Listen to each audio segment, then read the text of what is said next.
جب انگریز برصغیر میں آیا تو وہ ایک آؤٹ سائڈر تھا، ایک اجنبی، ایک باہر کا بندہ، لیکن اس نے یہاں آ کر کیا کیا؟ اس نے لوٹا، بے دردی سے لوٹا، اور آج میں آپ کو بتاؤں گا کہ وہی لوٹنے والا آؤٹ سائڈر آج بھی موجود ہے، بس اس کا چہرہ بدل گیا ہے۔ انگریز جب برصغیر میں آیا تو یہاں ہندو تھے، مسلمان تھے، پارسی تھے، ایک پوری تہذیب آباد تھی۔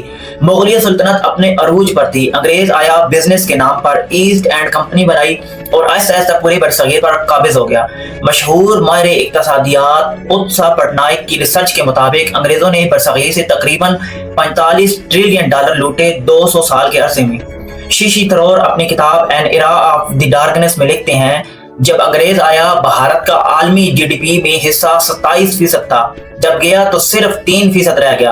انگریز نے سسٹم ہی چینج کر دیا۔ بنگال کا قحط ایک سوچا سمجھا قتل عام، اور یہ صرف پیسوں کی لوٹ نہیں تھی۔ بنگال کے لوگوں کو زبردستی افیون کاشت کروائی گئی تاکہ وہ افیون چین کو بیچی جا سکے۔ جب چین نے انکار کیا تو اوپیم وار ہوئی اور بنگال میں کھانے کے لیے اناج نہیں رہا کہ بنگال قحط میں تقریباً 1943 میں 30 لاکھ انسان بھوک سے مر گئے، اور ونسٹن چرچل نے امداد بھیجنے سے انکار کر دیا، یہ کہتے ہوئے کہ یہ لوگ خود اپنی تعداد بڑھاتے ہیں اس لیے بھوک سے مر رہے ہیں۔ یہ تھا وہ آؤٹ سائڈر جو لوٹتا تھا، اور جب تباہی مچاتا تھا تو الزام بھی مظلوموں پر دھرتا تھا۔ اب سوال یہ ہے کہ آج پاکستان میں آؤٹ سائڈر کون ہے؟ کیا وہ مزدور آؤٹ سائڈر ہے جو جنوبی پنجاب سے آتا ہے؟ کیا وہ کسان آؤٹ سائڈر ہے جو اندرون سندھ سے آتا ہے؟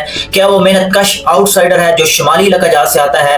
کیا وہ پردیسی آؤٹ سائڈر ہے جو کمانے کے لیے باہر جاتا ہے؟ نہیں، یہ لوگ پاکستان کے اصل مالک ہیں۔ ان کے پاس کوئی دوہری شریعت نہیں، یہ پاکستان کو چھوڑ کر کہیں نہیں جا سکتے۔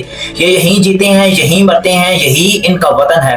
اصل آؤٹ سائڈر وہ ہے جو آئی پی بیز کے نام پر عوام سے اربوں روپے نکلوا رہا ہے، سرکاری ٹھیکوں کے نام پر خزانہ خالی کر رہا ہے، ٹیکس مراد کے نام پر عوام کا پیسہ اپنی جیب میں ڈال رہا ہے۔ یو این ڈی پی کی رپورٹ کے مطابق پاکستان میں 2700 ارب روپے یعنی تقریباً 10 بلین ڈالر سالانہ صرف اشرافیہ کی امارات پر خرچ ہوتے ہیں۔ یہ پیسہ آپ کے ٹیکسوں سے آتا ہے۔ تو پہچانو اصل آؤٹ سائڈر کون ہے؟ وہ جس کے پاس دوہری شریعت ہے، وہ جو یہاں لوٹتا ہے اور باہر جا بستا ہے، جو پاکستان کو صرف ایک اے ٹی ایم سمجھتا ہے، وہ آؤٹ سائڈر ہے، اور جو اس مٹی سے جڑا ہے، اس مٹی کے لیے پسینہ بہاتا ہے، وہ اس ملک کا اصل وارث ہے۔ آپ دیکھ رہے تھے رائز ود محسن۔ اگر ویڈیو اچھی لگے تو لائک، شیئر اور کمنٹ ضرور کیجیے۔ اللہ حافظ۔